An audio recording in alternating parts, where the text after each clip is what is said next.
Hello my friends, this is the third video in a series of videos on how we determine athletic ability in the birth chart using vibrational astrology, and we're looking at our second greatest athlete of all time, Michael Jordan. Is there something in his birth chart that would tell us that this is one of the greatest athletes of all time in any sport? In his natal chart, notice that he has Saturn conjunct the Sun Mercury midpoint. Here's a what we call a tree diagram, which shows Saturn conjunct the Sun Mercury midpoint with a 1-minute orb. We notice with Wayne Gretzky that he has an aspect, a Saturn sesquiquadrat Pluto aspect with a 1-minute orb. Here we're seeing a midpoint structure with a 1-minute orb. Very often you'll see something in the natal chart that's almost exact or is exact, and it will appear in the harmonic chart that we expect it to appear in. Let's see how this Saturn, Sun, Mercury that's in the natal chart appears in the harmonic chart. Here it is in Michael Jordan's natal 7th harmonic chart. In his 7th harmonic chart, here's Saturn, 18 Taurus, Mercury, 18 Aquarius, Sun, 18 Leo. By the way, we don't put a lot of emphasis on house positions or sign positions in a harmonic chart, and some people start getting confused about why do they appear at certain positions. Don't worry about what degree they happen to be in or what sign. I'm only pointing out that there are 18 degrees of fixed signs, just to emphasize that this is a very strong, in fact, they're all at about 18.5 degrees of fixed signs, a very exact T-square in the 7th harmonic chart, and there's Pluto, also 18.5. Extremely small orbs. Notice the lines are very thick, which confirms that, and we have our 4 planets in hard aspect to each other in one of the 7 based harmonics, and in this case it's right there in the 7th harmonic. You don't have to go to any higher harmonics. Sun, Mercury, Saturn, Pluto. There it is. Now, you might also notice that Venus gets involved. Is that good? Well, the planets that are not power planets, Moon, Venus, or Neptune, they don't hurt. They can help a little bit. Particularly the Moon can help. And Neptune can help, and Neptune's also involved. Neptune is at 19 degrees within orb of aspecting Mercury and Saturn and Venus. So there's actually 6 planets involved here. 4 power planets plus Venus and Neptune. 6 planets all involved. The Venus and Neptune are not as important, but they add a little bit. They don't hurt. And particularly Neptune, I want to emphasize, sometimes we get suspicious about Neptune. It might make you spaced out, might make you, not focus, etc. What about drugs? What about all these problems? What I found in these harmonic patterns is that Neptune helps. When it combines with 4 power planets, it adds a sense of magic about it. I see it showing up especially in spectator sports, sports that have a big arena, baseball fields with their beautiful green and the lights go on at night, a tennis court where it's just this simple, you might almost say elegant little thing that everybody looks down on if they're up in the bleachers at a major tournament. Basketball, everybody watching that court with the shiny floor. There's something about the atmosphere that there's a kind of magic to it. So Neptune can help a little bit. It's not essential. You don't need it. It usually doesn't show up. But if these other 3 planets, Moon, Venus, and Neptune, get involved, they add a little bit more. Just a little bit. Not that important. What's really important is Sun, Saturn, Pluto, Mercury in a very exact pattern. Now, this is mind-boggling. Okay, let me show you a few things about this. Sun is opposition to Jupiter-Uranus midpoint. We look at these midpoint structures to see things like that. Okay, doesn't seem like that big a deal. There's Jupiter and Uranus. and the Sun opposition. These are all power planets. Direct midpoint structure, it helps. It helps to have a midpoint structure reinforcing. That by itself is not enough. What does it is the 4 planets in a strong pattern. But with these super great athletes, you'll see additional things coming in. The Jupiter-Uranus on the Sun. And Mercury at Jupiter-Uranus, because it's a Sun-Mercury opposition. So Sun and Mercury are at the Jupiter-Uranus midpoint under a degree orb. We want it to be about a half a degree or less to be extremely strong. Let's see, the Sun is 18 minutes. Oh, the Jupiter-Uranus is 24 minutes, both under half a degree, makes it extremely strong. Up to a degree, it's there. Okay, so that's nice. But what's mind-boggling about it is this is going to show up in the 35th harmonic. Let me show you. 35th harmonic chart. Sun, Jupiter, Uranus, and Neptune, all within 7 degrees. We allow 16 degrees for conjunctions, and opposition Mercury, and square Saturn, Pluto. The Sun and Uranus are within orb of squaring Saturn and Pluto. That's the Sun, Mercury, Saturn, Pluto that we saw in the 7th. It's just repeating here. But what happens? You see the Sun, Mercury, Saturn, Pluto repeating here because the orb is so small in the 7th. It's still here in the 35th. And what happens? Jupiter and Uranus get involved. Neptune is there, a little wider orb. That's the Sun conjunct Neptune in the 7th.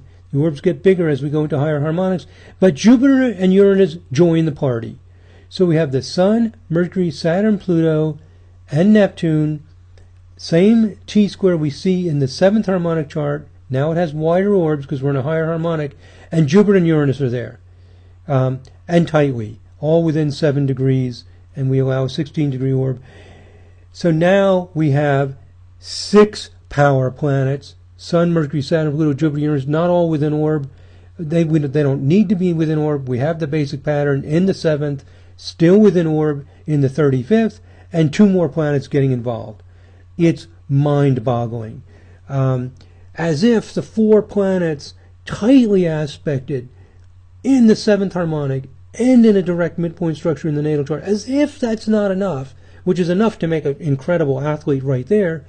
But on top of all that, he had Venus and Neptune involved in the 7th harmonic, as we noticed, and now Jupiter and Uranus are involved in the 35th, which is very, very important. And the Jupiter-Uranus, what is it going to do? It gives enthusiasm, bubbly energy. So he's got this excitement, this exuberance. He's got that clarity, same clarity that Wayne Gretzky has with the Sun, Mercury, Saturn involved. It's just an overwhelming pattern of discipline, exuberance, and we have Michael Jordan. Focused, clear, exuberant, flies through the air. He's just amazing.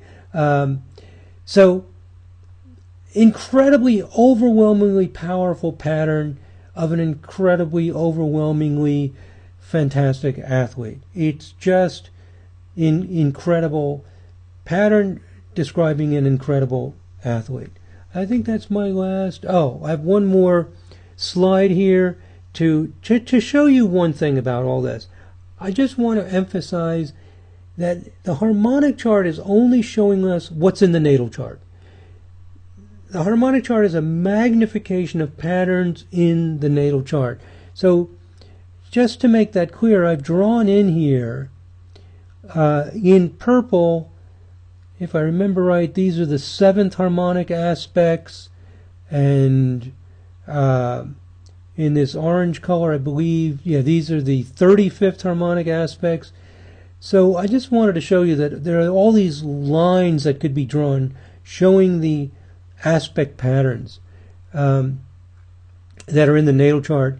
And it gets a little overwhelming to try to analyze every little detail of what's going on. That's why we like to just look at the harmonic chart, see a visualization of it, and it makes it clear what's going on.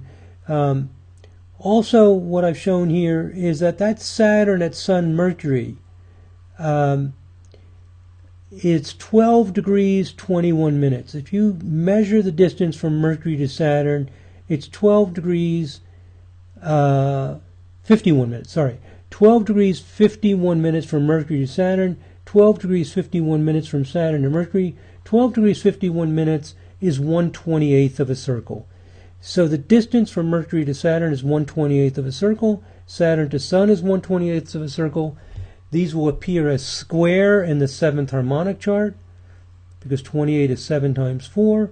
So if all these numbers, are mind-boggling or frying your brain, and you're new to harmonics, that's okay, don't worry about it. But I just want to let you know that there are actual distances in the natal chart that create those patterns in the harmonic chart. Everything is really in the natal chart. It's just impossible to see the wave patterns that are involved, and that's what the harmonic chart shows us. So just to make this clear, the harmonic chart is showing us patterns that are in the natal chart, but in the natal chart they look complicated or difficult, and I'll go back up to the harmonic chart, and now it makes it visual. It's in this case blowing up, magnifying those patterns in the natal chart 35 times, and when they get magnified 35 times, it becomes this big T-square. And we interpret this in the vibration of 35. It's describing how Michael Jordan enjoys discipline. How does he enjoy discipline? How does he get involved in a disciplined, focused activity that involves play, that involves surprises, and just call it play. How does he enjoy disciplined play? Does he enjoy it? Is he attuned to it? When you see this many planets all lined up, it means that's the vibration he's on. And we look at the specific planets, we see the clarity of thought, we see the exuberance, we see a lot of planets, and we see that that's his greatest strength, and he's consequently one of the greatest athletes of all time. What I'm saying here is that with vibrational astrology, we have opened a door. We've opened a door to a mystery. We've opened a door to something that's remained hidden for thousands of years. People have had this sense that astrology works just using, you might say, very blunt tools, only looking at trines and sextiles, just picking up the surface of things and still getting a little bit of meaning, but not enough meaning to actually validate it, not enough meaning for any research to find significant results. And the skeptics are looking at the astrologers and saying, you guys are nuts with your medieval superstitions. And the astrologers keep saying, no, I think I'm seeing something. And now, at last, with vibrational astrology, by letting in the full intricacy, beauty, and wonder of this intricate and sophisticated tapestry of energies, it finally becomes clear that there's truth on both sides.